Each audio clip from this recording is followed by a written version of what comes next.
So welcome to this one-off video. I just want to show my experience with this scammer that tried and failed on Steam. And from the title you could see it's the third scammer. Not that there are multiple scammers that usually message me with fake links and stuff, but this is a third full interaction.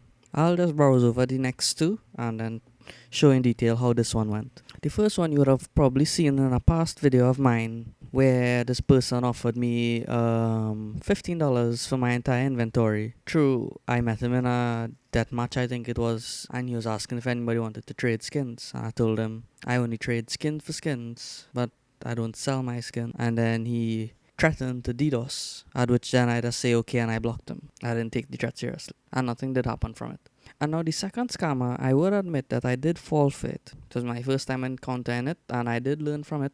I know how to verify things now. So how this person scammed me was they sent a link saying this is a new skin trading website, and you have an initial amount of money they give you for free for registering. And okay, so I signed up, registered, went and opened the case with the free credit that I have. I managed to get something okay-ish, sold it back into the system to get more credit. And then I got something even better, and I was like, okay, let me just try and take it out. And then it said to take it out, you need to have at least deposited $5 into the account or a skin worth that amount. So I took one of my skins that I really did like, because I only have a few skins that is around $5 worth, deposited it into the site. It did register, and now when trying to take out the next skin that I supposedly won, it just kept showing fake errors basically. So that's how I realized, oh shit, to just take my skin and I can't get anything out of it. So I learned from then that links I just get from random people on Steam, don't trust it, but if you're curious about it, you could always go and verify it. And I'll show in this process now from this third scammer, how does I verify those things. So this is my chat to the scammer.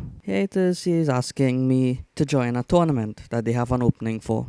So I was curious, I never went in a CSGO tournament before. I didn't think nothing of it at first, and then I saw the website link, and it clicked in my head, alright. Rather than he tell me about the site itself, he wanted to send me the actual link. So I joined it. I say, okay, let's click the link. Click the link, the site looks kind of official, except for the title or the top left where it just looks kind of crappy. So it all seemingly looked plausible, you scroll through and stuff, but then something I was noticing throughout the entire site. Nowhere on the site or even on these images, it has a mention of the name CMX Battle, which made me think this site is designed in such a way that if a certain name gets caught, like CMX Battle, if it gets discovered that that is fake, they could easily just change the name and it'll just change in the few places on the site, and they wouldn't have to go take new pictures and stuff like that. So the site wants you to access anything that it could possibly have by signing in through Steam. Now I didn't want to just offer up my Steam information and stuff like that, so I made a fake account, a brand new account, which I'll get to later on. In the meantime, the next way to verify their site, apart from the assumptions with how the site is designed, is I asked the person how long have they been using the site, or how long have they been in tournaments, and they said 2 months. So okay, I went to see the information on the domain itself, and look, as you can see, it says it was basically created just a few days ago from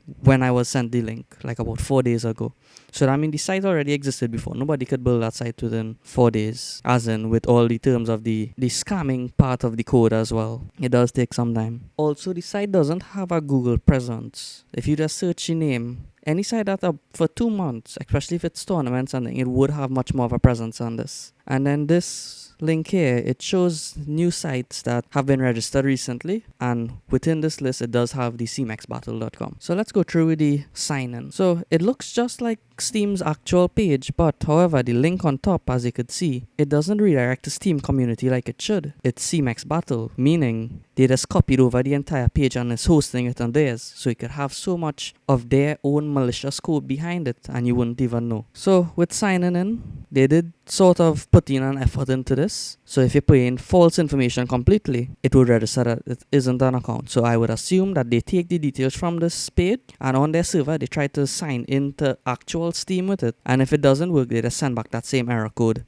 onto this page for you. So I made a brand new account. It hasn't even been set up or anything yet. So I didn't mind giving my information for this because it's not associated with anything important for me, right? So I'm signed in, and this is the account details. As you could see, I just want to show this in advance. The account doesn't have Steam Guard enabled for mobile nor email. However, if you go on the CMEX site and I try to sign in with those same details I signed in to the actual Steam community, it asks for a mobile authentication. So this is where they got lazy with it. So once they signed in successfully, or once they got the sign-in information, they stored it because it worked. And for accounts that do have Steam mobile authentication, if you put in your verification code here, more than likely they will use that verification code on their server and sign in and store that session immediately so they could have access to your account later on. And if you all think that that isn't how the Steam community page is supposed to look and work, where it's someone else's link, here's our next example of a site that I do use and it is verified to be, I'd say, honest. If you click sign in with Steam, as you could see, it redirects the Steam community. And then when the sign in is complete, it will redirect back to Steam Card Exchange. I logged out and logged back in to show that it's not asking for authentication code or anything like that. So coming to the end of the video now, I'll just show the rest of the conversation I had with the scammer. Basically, I told him I realized it's a fake site, and I pointed out all the things that gave it away. Yes, that could possibly help him improve. Maybe it's not his site and somebody's paying him to share the link or whatever, but either from this, the scammer would either learn and either improve his scamming thing or take down the site. And currently, the site is down. I did check, and it was updated from the time that I am recording this, like 2 days ago, as in the site was taken down about 2 days ago, which was, I think, 3 days after this conversation I had with the scammer. So he's still trying to play innocent along the lines of it and whatnot. But I wasn't going to try with a legitimate account. Well, that's the video. The recording for this was kind of scuffed because I didn't record the page content that you're seeing on you at the same time as the voice recording. I recorded it separately, and I just had to, I don't know, I'll try to align something when I start to edit.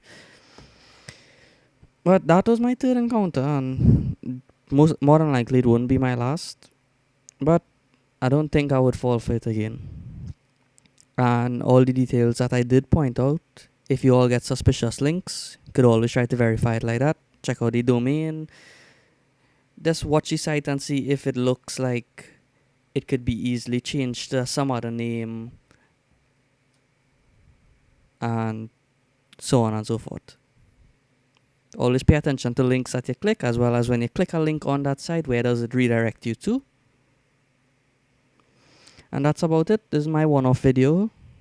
I'll be coming up with some COD 4 videos that I want to work on. I have a whole bunch of videos from like 2015, 2016. More than a terabyte of videos to just process.